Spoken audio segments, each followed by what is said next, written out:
Hey story seekers, it's Nesha, and you are now listening to Nesha's Open Diary, where the stories are real and the tea is all about me.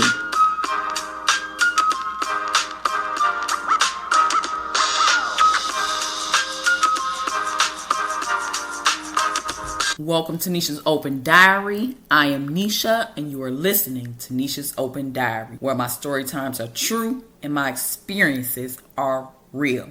And today's story time, I will revisit the time I experienced water intoxication or water poisoning.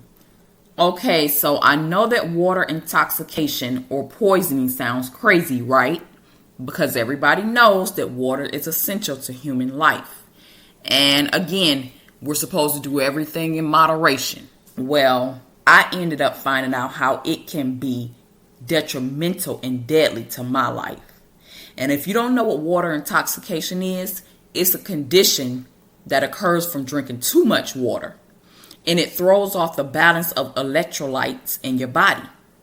And it can decrease the sodium in your blood to a point where it is dangerously low enough levels that can cause mid to life-threatening issues. From confusion, nausea, vomiting, and in worst cases, seizures, comas, and even death. So, the story time yesterday, I told the time about when I got embarrassed when the instructor for the swimming portion of my training pushed me off the diving board. So I'm still going through this training. The training is 10 weeks long. And again, the training is for my new job. And I was being put in several strenuous and stressful situations. And I had never felt this kind of stress before. I ain't never felt no stress like this before in my life. I was overwhelmed. I was scared. I was stressed out. And I was unsure if I had made the right decision to join this organization. I gotta keep it real. And in the facility that we was training in, it was huge. And we was in like this huge room where there were like different parts of the room. There were different things going on. And you go to one section, it's urine and drug tests being done. You go to another section, another area of the room, there's pictures being taken for your IDs. And basically kind of like an assembly line of things you had to do to be processed into their system. And I was at the step where I had to give urine for a drug test. And just my luck, I couldn't pee. I couldn't go at the time. Now, this is happening at like 2 something in the morning, like after a long day of traveling, being yelled at, being disciplined, amongst other things, getting my behind beat, but not physically by an actual person, but through the means of being worked out until you are exhausted to where you are ready to beg for mercy. That's what they would mean by they say you finna to get your ass beat. Like, they work you out till you ready to break. So much so that over the course of the day, I'm here to tell you, I was scared straight. And I wanted to go home. So by the time I have to get his urine for the drug test, I have been annihilated. They had broken me down completely, physically, mentally, and emotionally. I thought I was being processed into prison, not no job. They were so mean. And at that point, I didn't think it was for me any longer. So when it was my turn to pee, I couldn't do it. I had to pee in front of a petty officer who had to watch me go, and I just couldn't. It was so much pressure and so many things going on. I was fighting back tears and I just wanted to go home.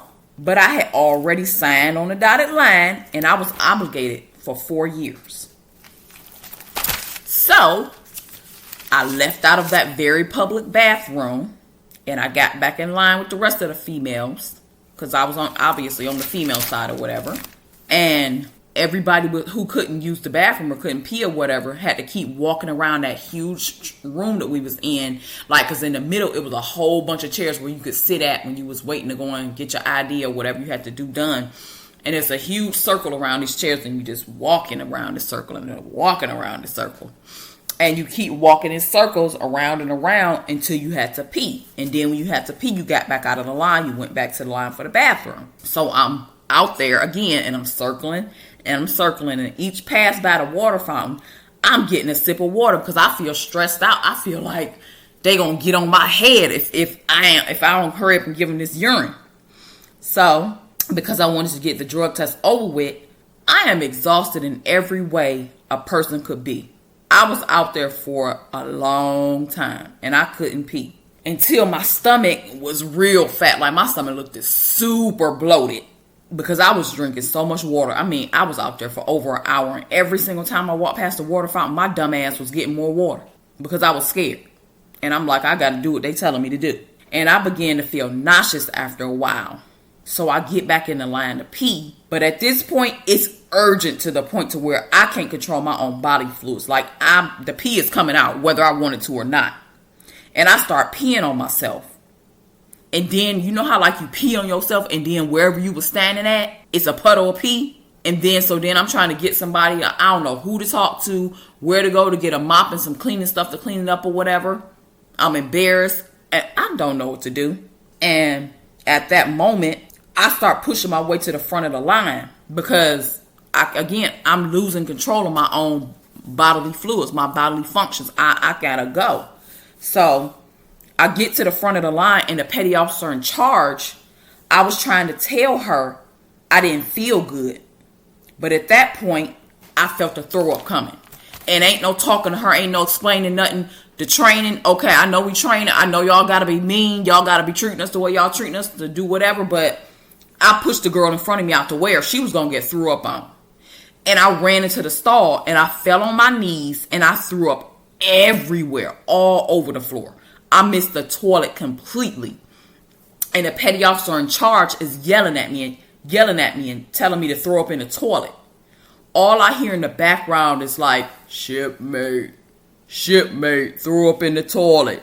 Shipmate, you cleaning that up. And I was paralyzed. All I could do was throw up. And I was also peeing at the same time. And I am on my hands and knees. I'm full of pee. I'm throwing up everywhere. I'm losing control of my bodily functions. And I just start crying. Tears just coming down my face. I am crying. And the petty officer in charge made me clean it all up. And I then had helped everybody else up in the line. Like, it's a long line. It's a whole bunch of people training. It ain't just me. And so I had helped the whole line up and everything. So after I was done cleaning it up, I left the bathroom, and I had to stay pissy and smelling like throw up until we were sent to what is called the berthing to go shower and stuff and get ready for bed or whatever. It was so embarrassing because you talk about a lot of people. I mean, a lot of people. I'm talking about males and females. We all in process, and we all going through this process. And since I didn't say it as much as I said, yes, I used to be in the military, and this is what this training was for, right? And it's basically called in processing or whatever. And it was another embarrassing moment that I will never forget. I was there all alone. I ain't know nobody there. Like most of the people didn't either. The treatment, when you're going through boot camp, I'm sorry, the treatment is harsh and it is cold, and the training is tough enough to break anyone, male or female. To say the least, my training was getting the best of me. And one day, everybody saw my breasts during the swimming portion when the instructor pushed me off the diving board because I wouldn't go. On another day, I pee all over myself and throw up all over the bathroom. I'm just thinking, God, is this going to get any better for me? Because I'm having second thoughts at this point. I'm like, maybe I ain't cut out for this. And I had no one there to ask me if I was okay. They was not sympathetic like that. They not about to baby you. Like, they are very stern. They are there to make you into a soldier. They are there to get you ready to protect the United States. They're not about to coddle you. And I felt defeated. And I learned quickly that I had to be as cold as ice, stealth, emotionless, stern, and unbothered. And then, and only then, would I find my way through the training that was made to break me down and then build me up to be stronger. And unless you have ever gone through a training like this, you will never understand. You will never understand. But that was a very, very, very embarrassing moment. Oh my God, very embarrassing. But yeah, that was the time that when I was going through my training for boot camp or whatever, I ended up experiencing water intoxication because I was scared. And the whole time I was out there circling around and walking or whatever, I could have just stopped drinking the water at some point. But again, I was fearful because they scared the shit out of you.